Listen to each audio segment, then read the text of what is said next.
Құрметті жамағат, асыл дініміз өзгелерге көмектесуге, адамдарға жәрдемші болуға үндейтін дін. Пайғамбарымыз саллаллаху алейхи уассалам өзінің хадисінде айтады: «Хайрун наси анфаухум линнас». Адамдардың ең жақсысы өзге адамдарға көбірек пайда тигізгендері дейді. Кім екен адамдардың ең жақсысы?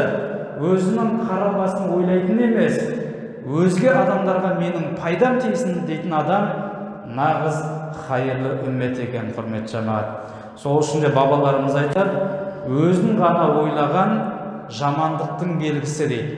Қу қара басын ойлайтын адам бұл жамандықтың белгісі екен. Ал өзгелерді ойлаған адамдықтың белгісі дейді. Бабаларымыз мұсылманшылықты осылай көрсетіп берген, құрметті жамағат. Сол үшін біз қара басымызды ойлап, қу дүниенің соңына түсіп, ертең ешкімге пайда тимейтіндей артымызда қалғаннан көрі, бүгінгі қолымыздағы бар дүниемізді кішкентай болса да осы мешіттеріміздің ісіне, медреселеріміздің ісіне, мұң-мұқтаждарға, қандай да бір қажеттіліктерге Алланың разылығы үшін деп жұмсайтын болсақ, иншалла сіз дүниеден өтіп кетсеңіз де амал дәптеріңізді жапқызбай, қияметке дейін мол сауаптарын жеткізіп тұрады екен.